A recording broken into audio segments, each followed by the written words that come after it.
자, 부산 찍고 YS 생가로 달려간 인물이 있습니다. 자유한국당 황교안 대표가 지금 민생투쟁 대장정을 시작했죠. 어제 부산에서 시작됐습니다. 이틀째인 오늘 황교안 대표는 굉장히 전략적 행보인 것 같습니다. 이곳을 찾았습니다. 영상으로 확인해 보시죠.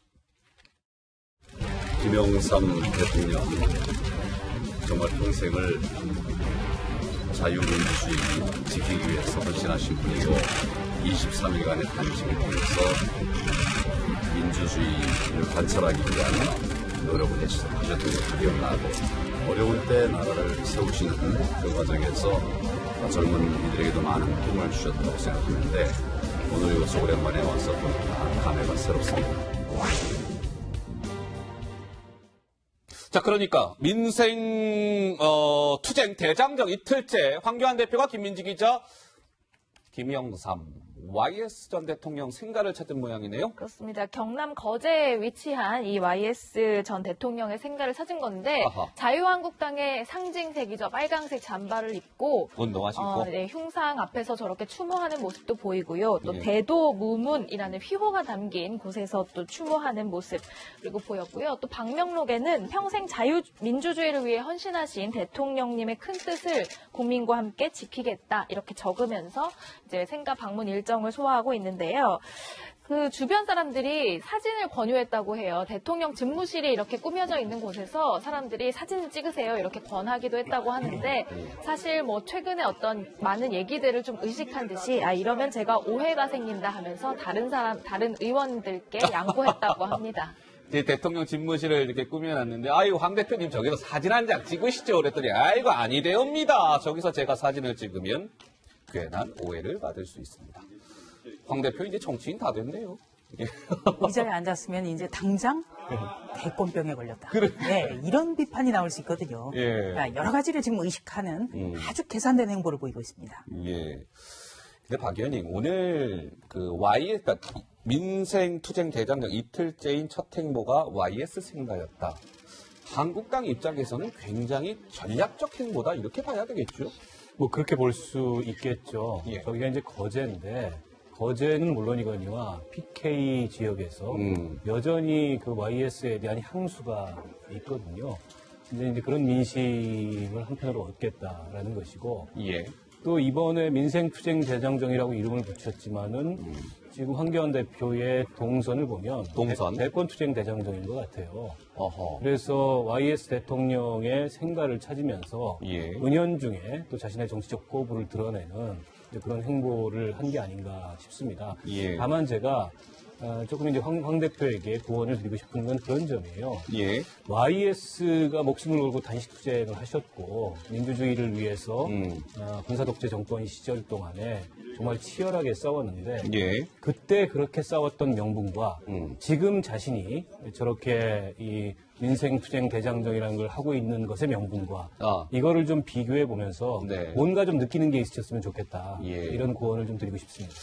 조 부장 어떻습니까? 한국당 입장에서는 이 민생투쟁 대장정 일종의 보수 진영의 결집을 꾀해야 되는 나름의 숙제도 있을 텐데 그런 측면에서 봤을 때는 한국당 입장에서는 뭔가 좀 전략적인 어떻게 보면 콕콕 집어서 얘기가 될 만한 곳을 방문하고 있다. 이렇게 봐야 될까요? 저는 이번에 그 황교안 대표의 일정을 보면서 예. 이야, 참 정교하게 아주 많은 계산이 깔려있다. 정교하다. 예, 이런 생각을 했습니다. 제가 황교안 대표를 지지하는 입장은 아니지만 예. 예를 들어 이런 거예요. 자, 우선 YS 김영삼 전 대통령은 민주화 운동 하면은 YS와 DJ를 뗄래야 뗄 수가 없어요. 예. 그런데 지금 더불어민주당 등 여권에서는 계속해서 한국당에 대해서 독재의 후예라고 낙인을 찍고 있거든요. 네. 그런데 YS야말로 어떻게 보면은 이제 90년에 상당 합당을 통해서 민자당, 신한국당, 지금 현재 한국당의 전신인 당 총재였다. 예. 그런데 이런 민주주의를 대표하는 YS가 총재를 맡았던 분의 후신이 한국당인데 어허. 우리가 독재 후예냐 예. 이런 일종의 반박일 수 있고요. 예. 그리고 오늘 일정만 보더라도 5개 일정인데요. 맞아요. 오전 예. 9시에 거제에서 시작해서 예. 마지막 일정이 경남 양산에서 끝납니다. 양산. 자, 거제는요. YS가 태어난 곳이기도 하지만 문재인 대통령이 태어난 곳이에요. 그러네요. 그거를 봐야 됩니다. 어허. 그러니까 이 김영삼 전 대통령의 고향은 거제시 장목면 외포리 대게마을이에요. 예. 그리고 문재인 대통령은 거제면 명진리 남정마을에서 태어났는데 예. 이 두 마을의 직선거리가 15km가 안 됩니다. 네, 그러니까 아주 여러 가지를 고려한 거죠. 근데 오늘 그리고 양산도- 경남 양산을 네. 마지막으로 가는데 양산이 어떤 곳입니까? 문재인 대통령이 취임 전까지 양산에서 한동안 살았잖아요. 네, 그런 곳을 탐방하는 겁니다. 예. 그리고 부산 경남은 지금 무엇보다도 내년 총선에서 가장 그러니까 가장 뜨거운 곳이라고 지금 일컬어지지 않습니까? 맞습니다. 핫플레이스. 그러니까 이 바뀐 3당 합당 이후에는 굉장히 어떻게 보면 한국당의 지지가 강했는데 문재인 대통령이 되면서 예. 이곳이 지금 지형이 바뀌었다는 거죠. 작년 지방선거 때 그게 또 확인해졌고 예. 그래서 내년 총선 때는 부산 경남을 누가 패권을 줄 것인가 이게 지금 관전 포인트거든요. 예, 그렇군요. 그런 여러 가지 점을 다 고려했다. 이렇게 볼 수가 있고요. 예. 다만 한 가지 오게티는 오게티. 민생투쟁 대장정이에요, 이름이. 저는 정치부 출입기자를 한 20년 가까이 해봤지만 이런 식의 그 네이밍을 처음 봤거든요. 그렇습니까? 왜요? 예를 들어 이런 거죠. 민심을 듣는 민심 경청 투어라든지 아. 네, 민생 투어라든지 이렇게 돼야 되는 그러니까 민생과 투쟁이 조금 언밸런스하다. 왜냐하면 우리 예. 국민들이 제일 싫어하는 게 싸우는 거예요. 예. 그런데 민생 투쟁, 민생과 투쟁하겠다는 겁니까? 그러니까 지금이라도 알겠습니다. 민심 투어라든지 민심 경청 대장정이라든지 이름을 좀 바꿔야 될 것 같다 이런 생각이 듭니다. 자, 그런데 김민지 기자, 이 황교안 대표의 민생투쟁 대장정 이틀째인데요. 일각에서는 이런 얘기 나오죠. 황교안 대표가 그동안의 황교안과는 사뭇 달라진 것 같다. 왜 그런 거예요? 사실 황 대표는 그동안 뭐 정치인 생활을 한 지 얼마 안 됐잖아요. 그렇기 때문에 뭐 스킨십 어허. 같은 게 부족했다 이런 얘기가 많았는데 최근 모습을 보시면요. 시민들과 접촉면을 넓히려는 노력이 좀 보인다 이런 평가가 나옵니다. 직접 눈높이를 맞추고 어르신들과 카네이션. 뭐 좀 직접 손도 잡고 안아주기도 하면서 스킨십에 굉장히 주력하는 그런 모습인데요. 뭔가 시민들에게 적극적으로 다가가는 그런 모습이 뭐 평가를 받고 있습니다. 예, 정치데스크는 늘 바쁩니다. 뉴스 속보가 많이 전해지거든요. 자, 오늘도 속보가 하나 전해졌습니다. 민주당, 제가 오늘 주요 뉴스에서도 말씀을 드렸죠. 민주당의 홍영표 현 원내대표의 바통을 이어받을 민주당의 새 원내사령탑이 조만간 결정이 됩니다. 선출이 됩니다. 라고 말씀을 드렸는데요. 자, 1차 투표 결과가 나왔습니다.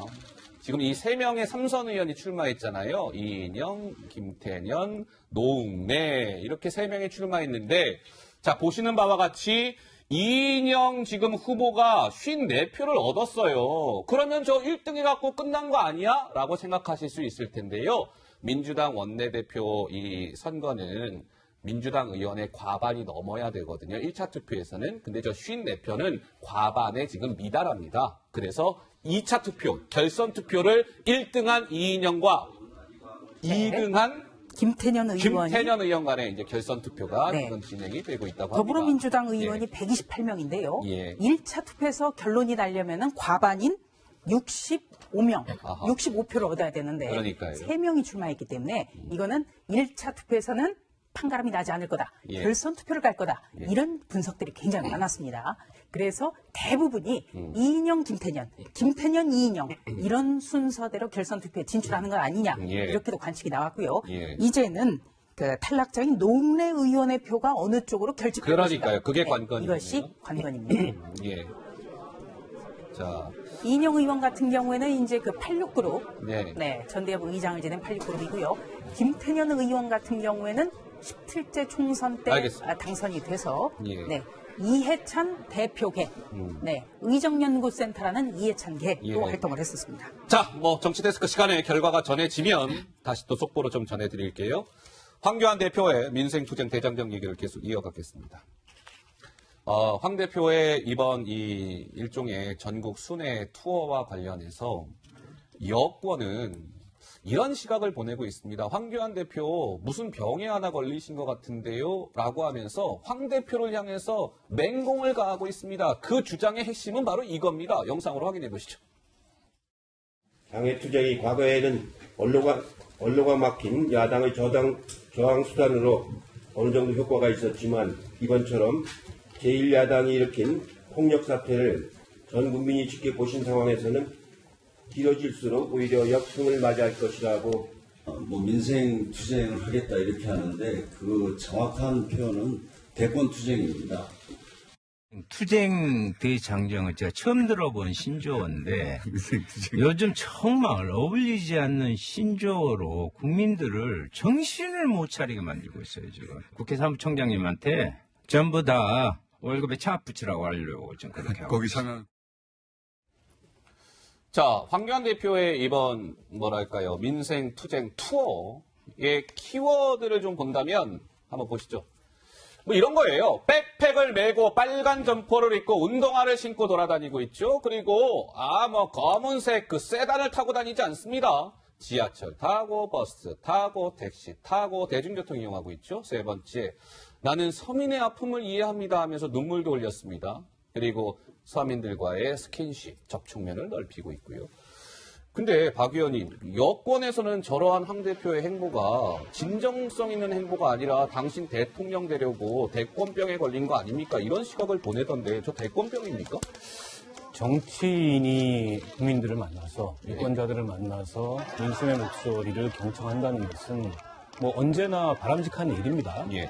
근데 이제 문제는 지금 국회가 올스톱이 돼 있잖아요. 예. 그리고 패스트트랙 정국의 여진 속에 지금 여의도가 휩싸여 있는데 지금 당 대표시지 않습니까? 제1야당에. 그렇습니다. 그래서 이 상황을 어떻게든지 좀 타개하기 위한 그런 정치적 노력을 병행하면서 저런 걸 한다면 모르겠는데 일체 그런 노력은 없고, 물론 이제 원내대표가 있기 때문에 원내 전략이나 원내 상황에 대해서는 원내대표한테 좀 맡겨놨다. 예. 이렇게 얘기할 수도 있겠지만은 궁극적으로는 당대표가 책임을 지는 겁니다. 아하. 그런 맥락에서 봤을 때 이제 여당에서는 곱지 않은 그런 시선을 보내고 있는 거고, 그리고 이번에 저 민심 투어의 이 민심 투쟁 대장정의 일정이나 또 황 대표의 컨셉 이런 걸 보면은 전형적인 선거 캠페인 컨셉인 건 맞아요. 어허. 백팩 메고 운동화 신고 도보로 이동하고, 지난 대통령 선거 때 왜 안철수 후보가 네, 예. 선거 막판에 백팩 뚜벅이 메고 유세. 뚜벅이 유세를 했지 않습니까? 뚜벅이 유세. 딱 저는 그게 연상이 되더라고요. 그래서 일단 이 패스트트랙 전국에서 파생된 그런 일정이긴 하지만 보기에 따라서는 황 대표의 예. 대권 행보다 이렇게 보는 것도 무리는 아니죠. 예. 그런데 한편에서는 족장, 이 패스트트랙 지정에 대해서 반발하는 차원도 있단 말이에요. 황 대표의 행보가.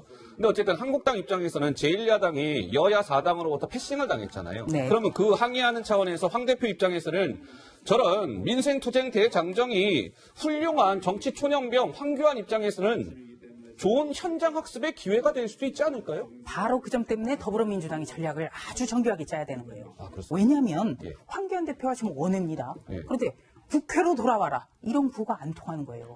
왜냐하면 의원총회도 원외 황교안 대표가 들어가 봐야 뭐 발언 한마디 하고 나오는 그런 구조거든요. 예. 그리고 또 한 가지는 이번 패스트트랙 전국에서 한국당이 제외되면서 황교안 대표는 어떻게 보면은 원내대표와 원외인 당대표 투 트랙으로 대여 공세를 할 수 있는 어떤 명분을 얻으면서 조기 대선전이 조기에 점화됐어요.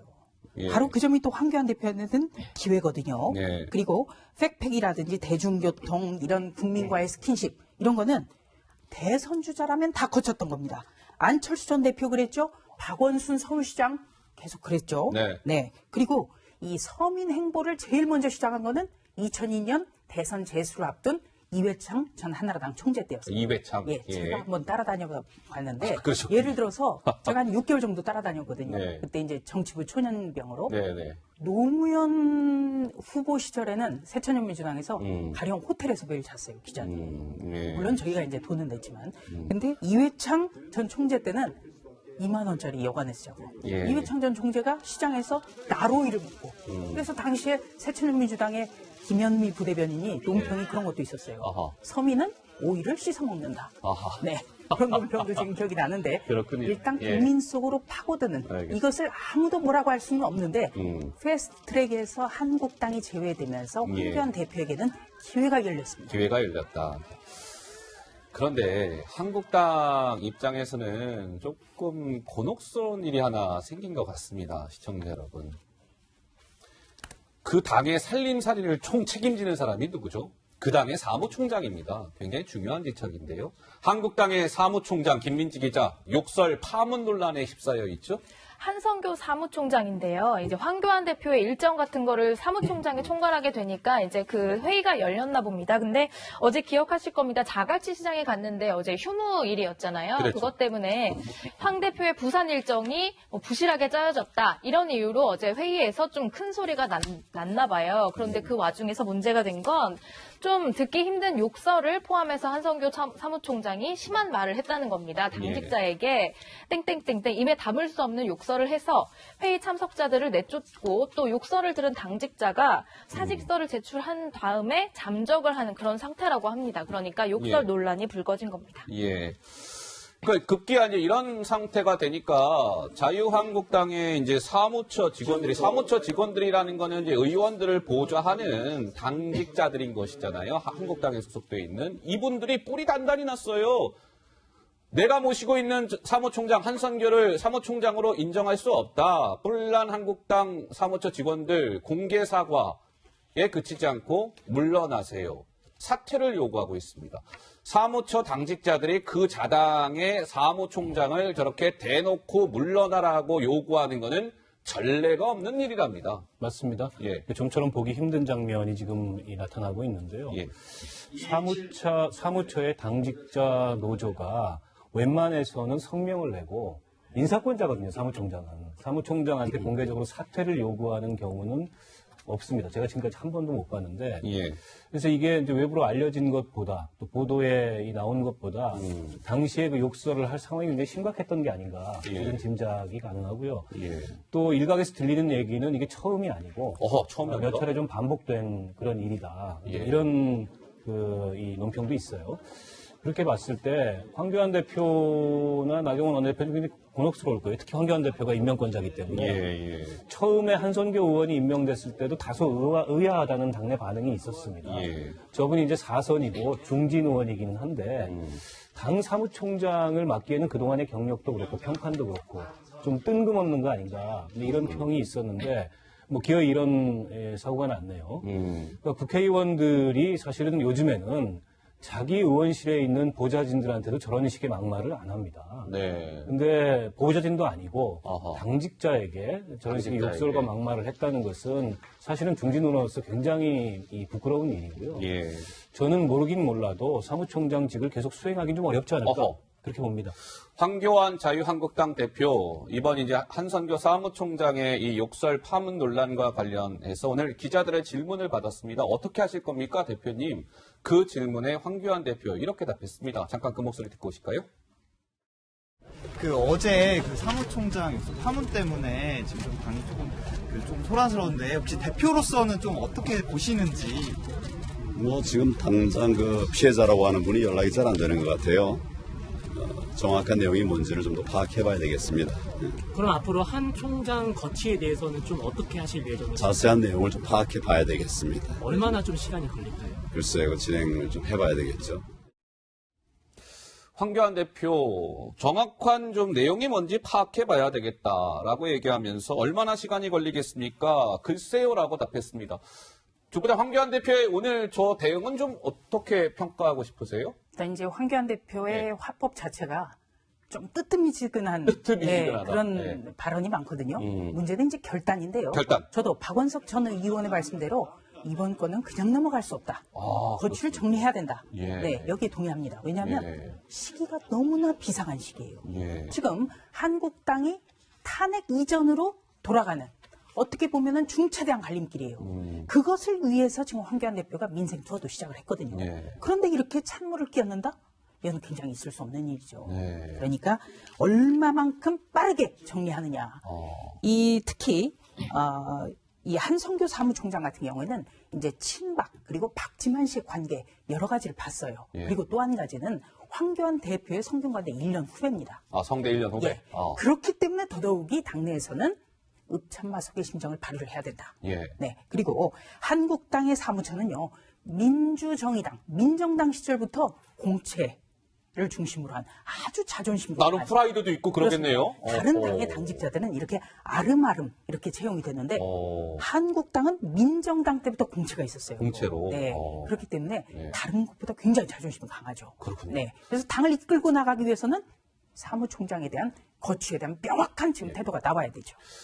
자, 이 한선교 김민지 기자, 이 네. 사무총장의 욕설 파문이 불거지니까 새삼 한 총장과 관련된 과거의 행보가 좀 주목을 받고 있더군요. 그렇습니다. 사실 한성교 의원이 논란을 불러일으킨 게 이번이 처음은 아니잖아요. 여러 번 논란이 된 적이 있었는데 일단 왼쪽에 이종걸 의원의 멱살을 잡고 있는 그 모습은 2009년의 모습입니다. 예. 미디어법 입법 과정에서 저렇게 멱살을 잡은 적이 있고 예. 또 오른편에 있는 건 2016년 9월의 일인데 네. 정세균 당시 국회의장이 개회사 발언을 하는 것에 항의를 하다가 경호원이 제지를 하면서 그 경호원의 멱살을 잡았다 이런 논란도 빚어졌습니다. 예. 글쎄요, 한성교 사무총장, 과거에 저렇게 이제 멱살을 잡은 일도 다시금 좀 재조명이 되고 있고요. 아까도 잠깐 그래픽이 나오긴 했습니다만, 박 의원님, 한국당 보좌진 사이에서는 결국 터질 게 터졌다. 이런 반응들이 많다면서요. 실제로 그렇습니까?